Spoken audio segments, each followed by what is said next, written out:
প্রিয় বন্ধুরা, প্রীতি, সালাম এবং শুভেচ্ছা নেবেন। আমরা অনেকদিন ধরেই খুব কনফিউজড ছিলাম এবং বিশেষ করে ডক্টর ইউনূসের চেলারা যেভাবে বলছিল স্যারের 5 বছর, 10 বছর, এমনকি 50 বছর ক্ষমতায় থাকা উচিত, কিন্তু তারপরে তিনি যখন নির্বাচনের তারিখ ঘোষণা করলেন তখন কনফিউশন হলো যে নির্বাচন কি আদৌ হবে কিনা। তো নির্বাচনটি হওয়ার একটি সম্ভাবনা তৈরি হয়েছে। তো এখন যেটি আলোচনা আছে যে নির্বাচনের পরে কি হবে, ডক্টর ইউনূস কি ক্ষমতা ছেড়ে চলে যাবেন নতুন যারা নির্বাচিত হবেন তাদের ক্ষমতা দিয়ে, নাকি কি করবেন? এই ব্যাপারে কিছু তথ্য আমাদের কাছে এসেছে, আজকে সেটা নিয়ে আলাপ করব। তবে তার আগে এই গতকাল বেসিক্যালি এবং আজকে সারাদিন কয়েকটা ভিডিও ক্লিপ দেখলাম এবং কয়েকটা ফটো কার্ড দেখলাম, পত্রিকায় নিউজও চেপেছে যে গতকাল বুধবার digital device and innovation expo 2026, এটি 4 দিন ব্যাপী একটা এক্সপো। এটি হচ্ছে চীন বাংলাদেশ মৈত্রী সম্মেলন কেন্দ্রে। তো গতকাল প্রধান উপদেষ্টা ডক্টর ইউনূস সেই এক্সপোটা উদ্বোধন করেছেন। সেই এক্সপোতে তিনি কি কি বলেছেন আপনারা হয়তো শুনেছেন। কিছু কথা আমার কাছে খুব আপত্তিকর মনে হচ্ছে, এটা একটা ছোট্ট ক্লিপ একটু শোনাই। বাংলাদেশ একটা বিষয়ে পৃথিবীর চ্যাম্পিয়ন এখন, আপনাদের সবার জানা আছে হয়তো, তবু আমি আবার বলবো, পৃথিবীর চ্যাম্পিয়ন কিসে? জালিয়াতি। বহু দেশ আমাদের পাসপোর্ট গ্রহণ করে না, ভিসা জাল, পাসপোর্ট জাল। আপনারা নিশ্চয় পত্রিকা দেখেছেন, আমেরিকান ভিসা জাল। এটাকে জালিয়াতির কারখানা বানাইছে। এই যে উনি বললেন যে জালিয়াতিতে বাংলাদেশ পৃথিবীর সেরা কি বিশ্ব চ্যাম্পিয়ন বলা যায়। আমি আগেই বলেছিলাম যে যাবার আগে ডক্টর ইউনূস বাংলাদেশটাকে একেবারে ধ্বংসের কিনারে নিয়ে গেছেন এবং এখন কফিনে পেরেক ঠুকতেছেন। এই যে বললেন যে বাংলাদেশ জালিয়াতিতে বিশ্ব সেরা বা পৃথিবীতে চ্যাম্পিয়ন, এইটা বলার মধ্য দিয়ে বাংলাদেশের কি চরম সর্বনাশটা করলেন। কেন বাংলাদেশকে তিনি জালিয়াতিতে চ্যাম্পিয়ন বলছেন? বলছেন বাংলাদেশের পাসপোর্ট জাল হয়, বাংলাদেশের বিভিন্ন দেশের যে ভিসা, এমনকি আমেরিকান ভিসাও জাল হয়। এইটা কি সত্যি? এই যে অ্যালিগেশনটা উনি দিলেন, বাংলাদেশে একসময় গলাকাটা পাসপোর্টের কথা আমরা শুনেছি, সেটা 80-র দশকে, 90-এর দশকে কিছুটা শুনেছি, কিন্তু এখন যে ডিজিটাল পাসপোর্ট গুলো হচ্ছে একদম সেই মানে একদম অত্যাধুনিক, ওর ভেতরে চিপস থাকে। তো এই পাসপোর্ট গুলো কি গণহারে জাল হওয়ার সুযোগ আছে বা আদৌ হয়? এরকম হয়তো কালে ভদ্রে একটা হইতে পারে, সেরকম দুই একটা জাল পাসপোর্ট কিন্তু উন্নত বিশ্বের দেশেও হয়, কিন্তু সেটা তো উদাহরণ হইতে পারে না। কিন্তু ডক্টর ইউনূস এমন ভাবে বললেন যে যারা বাংলাদেশে সবুজ পাসপোর্ট ক্যারি করে তারা অধিকাংশই জাল পাসপোর্ট ক্যারি করে। উনি পুরা জাতিকে জালিয়াতির কাঠগড়ায় দাঁড় করালেন। কিন্তু উনি কি, উনি যখন ছোট ছিলেন কিশোর বেলায়, তখন পত্রিকায় বিভিন্ন কুইজ টুইজ ধাঁধা দেওয়া হতো এবং সেগুলো যারা উত্তর দিত তাদের জন্য পুরস্কার দেওয়া হতো। উনি করতো কি, তখন পত্রিকায় চিঠি লিখতো যে আমি অমোক, আমি সলেমান, আমার ঠিকানা চেঞ্জ হয়েছে, আমি পুরস্কার পাইছি, আপনি আমার এই ঠিকানায় পুরস্কারটা পাঠান বলে নিজের ঠিকানা দিত। মানে অন্যের পুরস্কারটা জালিয়াতি করে তিনি নিজে নিয়ে নিতেন। এটা তিনি ছোটবেলা থেকেই করছেন। এই গল্পটা কিন্তু আমরা বলছি না, এটা উনি নিজের বইয়ে নিজেই লিখেছেন। তো যার শৈশবের শুরু, কৈশোরের শুরুতেই জালিয়াতি, এবং তারপরে দেখেন এই যে 17 মাস হলো যে জোর করে যে অবৈধভাবে প্রধান উপদেষ্টা হয়েছে, প্রধান উপদেষ্টা হয়ে কি কি জালিয়াতি করেছে, নিজের যা যা উপকার করা সব করছে। নিজের বিরুদ্ধে মামলা খারিজ করে দিছে, গ্রামীণের 666 কোটি টাকা কর মকুব করেছে, গ্রামীণের মালিকানা ছিল সরকারের সেটা কমিয়ে 10%-এ নিয়ে আসছে, গ্রামীণের সব ট্যাক্স, গ্রামীণ কিন্তু ব্যাংকিং নিয়ম মেনে চলে, তার ট্যাক্স 2029 পর্যন্ত মাফ করে দিয়েছে, বিশ্ববিদ্যালয়ের অনুমতি নিয়েছে, মেডিকেল কলেজের অনুমতি নিয়েছে, আদম রপ্তানির লাইসেন্স নিয়েছে, কি নেয় নাই আমি একটা লিস্ট করছি। মানে জালিয়াতির চরম সে নিজে করেছে এবং সে নিজে একটা জালিয়াত, সে মনে করে তার মতো বাংলাদেশের সবাই জালিয়াত। এবং এই 17 মাসে বাংলাদেশকে, একজন আজকে বলতেছিল যে শেখ হাসিনা বাংলাদেশটাকে সিঙ্গাপুর বানাবে এই চেষ্টা করছিল, তিনি এসে বললেন যে না, সিঙ্গাপুর না, আমরা আমেরিকা হব। তো সবাই দেশবাসী ওনার প্লেনে উঠলো, উনি আমেরিকা যাওয়ার কথা বলে উনি পাকিস্তানে সবাই নামাই দিলেন। বাংলাদেশ একটা উদীয়মান ইমার্জিং একটা ইকোনমির দেশ, সেই দেশটাকে এখন পাকিস্তানের মতো ফকির বানাচ্ছে। বিদেশি বিনিয়োগ অলরেডি 62% নাই হয়ে গেছে। আমাদের এই যে 12ই ফেব্রুয়ারি যে একতরফা নির্বাচন করার চেষ্টা করছে, তার মধ্য দিয়ে গণতন্ত্র জাদুঘরে চলে গেছে। ট্রান্সশিপমেন্ট চুক্তি বাতিলের মাধ্যমে $2 বিলিয়ন রপ্তানি আজকে ঝুঁকির মুখে। নন ডিসক্লোজার এগ্রিমেন্টের মধ্য দিয়ে 5টি বন্দর বিদেশিদের হাতে তুলে দিচ্ছে। বাংলাদেশের সব উন্নয়ন কার্যক্রম থমকে গেছে। কোনো উন্নয়ন কার্যক্রম নতুন করে শুরু করেনি, কিন্তু ইতিমধ্যেই $18 বিলিয়ন লোন নিয়ে ফেলেছে এবং সেই লোনের টাকা হাওয়া হয়ে গেছে। লন্ডন প্রবাসী একজন অর্থনীতিবিদ আছে মামুনুর রশিদ, তিনি বললেন যে $200 বিলিয়ন তারা দেশ থেকে অলরেডি 17 মাসে পাচার করেছে। $200 বিলিয়ন, চিন্তা করা যায় মানে কি পরিমাণ ফ্রডকে এই মানুষ ক্ষমতায় বসিয়েছে, জোর করে মানুষের সাথে প্রতারণা করে তিনি এই কাজটা করেছে।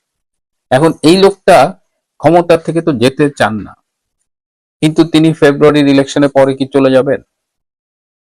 এইটা আমরা যখন ডিগ ডাউন করছিলাম তখন তার ব্যক্তি বিশেষ সহকারী প্রফেসর আলী রিয়াজ, সংবিধান বিশেষজ্ঞ না হয়েও সংবিধান সংস্কার কমিটিতে ছিলেন, লিড দিয়েছেন, আবার জাতীয় ঐকমত্য কমিশনের সহসভাপতি ছিলেন, ডক্টর ইউনূস সেটার সভাপতি ছিলেন। তো এখন আলী রিয়াজ একটা স্টেটমেন্ট দিয়েছেন, সেটা হলো যে 12ই ফেব্রুয়ারি নির্বাচনের পরে যারা নির্বাচিত হবেন তারা প্রথম 6 মাস গণপরিষদ সদস্য থাকবেন। সাধারণত কি হয়, ইলেকশন হয়, এমপি হয়, তারা শপথ নেয়, সরকার গঠন করে, একজন প্রধানমন্ত্রী হয়, মন্ত্রী পরিষদ হয়, বিরোধী দল হয়। এখানে সেটা হবে না, তখন যারা ইলেক্টেড হবে তারা গণপরিষদ সদস্য হবে। এই গণপরিষদ সদস্যদের কাজ হবে তখন এই জুলাই সনদের আলোকে সংবিধান সংশোধন করা। সংবিধান সংশোধন করে তখন সংবিধানের নিম্ন কক্ষ যারা নির্বাচিত হলেন এবং এই আনুপাতিক ভোটের হারে উচ্চ কক্ষ গঠিত হবে, এবং তখন তারা যাই সিদ্ধান্ত নিক সংবিধান সংশোধন সহ সেটা উচ্চ কক্ষে অ্যাপ্রুভ হইতে হবে, তারপর সেটা রাষ্ট্রপতির কাছে যাবে। এবং এখন এই আনুপাতিক হারে যেটা নেপালে হয়েছে, দেখা গেল ছোট ছোট পার্টি বা জামাত টামাত যারা বিরোধী দলে থাকে এরা উচ্চ কক্ষে এমন একটা সংখ্যা পায় যে তারা তখন পুরো সংসদটাই অস্থিতিশীল হয়ে যায়। সরকার একটা বিল পাশ করাতে যাচ্ছে, সেটা হচ্ছে না, তো একটা ক্যাওটিক সিচুয়েশনের মধ্যে হবে। তো এই 6 মাস ডক্টর ইউনূস কি ক্ষমতা ফেব্রুয়ারি ইলেকশনের পরে চলে যাবে? এই 6 মাস গণপরিষদ হলে ক্ষমতা কাদের হাতে থাকবে? এই 6 মাস ডক্টর ইউনূস তার উপদেষ্টা পরিষদ নিয়ে ক্ষমতায় থাকবে, তার মানে আগস্ট পর্যন্ত সে ক্ষমতা চালায় যাবে। তারপরে আবার নতুন কোনো ষড়যন্ত্র আসে কিনা সেটা আমরা বলতে পারছি না, কিন্তু অগস্ট পর্যন্ত যে সে ক্ষমতায় থাকতে চাচ্ছে, অগস্টের আগে যে সে ক্ষমতা ছাড়বে না, এটা মোটামুটি তার দিক থেকে নিশ্চিত হয়ে গেছে। এবং তার কিছু যে কোর উপদেষ্টা পরিষদ আছে তারা মোটামুটি এই ষড়যন্ত্রটা করেছে এবং এটাই আলী রিয়াজ মার্কেটে ছেড়েছে। এই কথা শোনার পরে আমার একটি সূত্র বিএনপির কেন্দ্রীয় নেতৃবৃন্দের সাথে যোগাযোগ করেছিলেন, যে খুব গুরুত্বপূর্ণ এক নেতা, তিনি বলেছেন যে নির্বাচনটা শুধু হোক, যদি বিএনপি মেজরিটি নিয়ে ক্ষমতায় যায় তাহলে সর্বোচ্চ ডক্টর ইউনূসকে সময় দেওয়া হবে 10 দিন। এই 10 দিনের মধ্যে তিনি ক্ষমতা হস্তান্তর করে চলে যাবে সসম্মানে। যদি সেটা না করে টালটু বাল্টু করে তাহলে তাকে পিছনে লাথি দিয়ে খেদানো হবে। তাহলে দেখা যাক নির্বাচনে কারা জয়লাভ করে, এবং যে কারণে ডক্টর ইউনূস বা আরো যারা আছে ষড়যন্ত্র করছে তারা কিন্তু বিএনপি যাতে ক্ষমতায় না আসতে পারে এই চেষ্টাটা করছে, সেটা নিয়ে আমি পরে কথা বলবো। তাহলে ডক্টর ইউনূসের এই ষড়যন্ত্রের ব্যাপারে দেশবাসীকে সতর্ক থাকতে হবে। এই ঠাউট বাটপার পুরো জাতিকে বিশ্বের কাছে ছোট করতেছে। আরো অনেক আপত্তিকর কথা বলেছে সরকারি যারা সরকারি চাকরি করেন তাদের 5 বছরের বেশি চাকরি করা উচিত না, তাতে নাকি সৃজনশীলতা কমে যায়, 10 বছর পর পর নতুন করে শুরু করতে হয়। তো ডক্টর ইউনূস, আপনি গ্রামীণ ব্যাংকের এমডি কত বছর ছিলেন এবং আপনার অবসরের বয়স ছিল 65, আপনি তো 70 বছরে এইটা ছাড়তে চাননি, এবং এই পদ না ছাড়ার জন্য আপনি হাইকোর্ট পর্যন্ত ফাইট করেছেন। আপনি গ্রামীণ ব্যাংকের একটা এমডি পদ ছাড়তে পারেন নাই, আর আপনি নসিহত দিচ্ছেন যে সরকারের চাকরি কারো 5 বছরের বেশি করা উচিত না। এটা কি আমেরিকা? আপনারই এক এক ইনোভেটিভনেস আছে, সৃজনশীলতা আছে, আর কারো কিছু নাই। যাই হোক, আর এ পর্যন্তই। একদিকে এনসিপি ভালোই করছে যে উপদেষ্টা আসিফ মাহমুদ সজীব ভুঁইয়া, যার বিরুদ্ধে তার এপিএস এর বিরুদ্ধে তার বিরুদ্ধে অনেক রকমের দুর্নীতির অভিযোগ আছে, এমনকি রাষ্ট্রীয় ক্ষমতায় বসে যে কি পরিমাণ সুযোগ সুবিধা নিয়েছে, এমনকি পদত্যাগ করার পরেও এখনো নিচ্ছে রাষ্ট্রের টাকায়, জনগণের টাকায়। একটা দলের প্রধান হিসাবে এখন তিনি কাজ করছেন উপদেষ্টা আসিফ মাহমুদ সাবেক, তারপর হচ্ছে মাহফুজ। তারা আজকের এই ভিডিওটা তার প্রমাণ যে পরিবর্তন আসলে আপনি কাদের থেকে আশা করবেন। যে দলটার নির্বাচনী কার্যালয়ের মানে প্রধান যিনি আসিফ মাহমুদ সজীব ভুঁইয়া পদত্যাগ করেছেন, কিন্তু এখনো সরকারি যে বাসভবন আছে সেটা ব্যবহার করছেন। মুখে মুখে তারাও স্বীকার করলেও ইনভেস্টিগেশন বলছে ভিন্ন কথা। তো পরিবর্তনটা আসলে কার কাছে চাইবো আমরা? এরা যখন ক্ষমতায় বসছিল তখন আমি বলছিলাম যে এদের উচিত হবে শুধুমাত্র ন্যূনতম যেই টাকাটা না নিলেই না, একজন মন্ত্রী এমপিরা যেই সুযোগ সুবিধা ভোগ করে, তো অন্যদের দোষ কি? এই যে এখন আমরা মন্ত্রী পাড়ায় মন্ত্রীদের জন্য বিশাল 13 কাঠা জমির উপরে আমরা শুনতেছি এক একটা বাড়ি হবে, তো সমস্যা কি? এই আসিফ রায় তো মন্ত্রী হইলে এগুলা ভোগ করতো, কারণ যা সিস্টেম ছিল পুরোটা তো খাইছে, পদত্যাগ করার পরেও এখনো খাচ্ছে। গেল 2 থেকে 3 দিন আগে খালেদ মহিউদ্দিনের একটা টেলিভিশন প্রোগ্রামে আপনার উপদেষ্টা মাহফুজ কানেক্ট হয়েছিল। তার বাসায় নেট সমস্যা, পরে জানলাম কি সে সরকারি বাসভবনে আছে। দর্শক, গেল বছরের আমরা যদি দেখি গত 24শে ডিসেম্বর, এবছর গত 24শে ডিসেম্বর প্রধান উপদেষ্টার বিশেষ সহকারী খোদাবক্স চৌধুরীর পদত্যাগের খবর আমরা জেনেছিলাম মন্ত্রিপরিষদ বিভাগের এক প্রজ্ঞাপনের মাধ্যমে। সেই হিসাবে আসিফ এবং মাহফুজ আলম পদত্যাগ করার 50 দিন ধরে, অর্থাৎ প্রায় 2 মাস সরকারের দেওয়া কাজের বেটি, ড্রাইভার যা আছে, বাড়ি ভাড়া, গ্যাস, বিদ্যুৎ বিল, ডক্টর ইউনূস তার গ্রামীণ ব্যাংক থেকে দেয় না, পাবলিকের টাকা দিয়ে দেয়। তো পাবলিকের টাকা খরচ করে আমরা এই 2 উপদেষ্টাকে এখনো লালন পালন করছি। এর মধ্যে আসিফ মাহমুদ তিনি এখন একটা পলিটিক্যাল দলের অর্থাৎ এনসিপির নির্বাচনী পরিচালনা কমিটির চেয়ারম্যান এবং মুখপাত্র হিসেবে দায়িত্ব পালন করছেন। এই জন্য আমরা বলি যে এনসিপি সরকারি দল।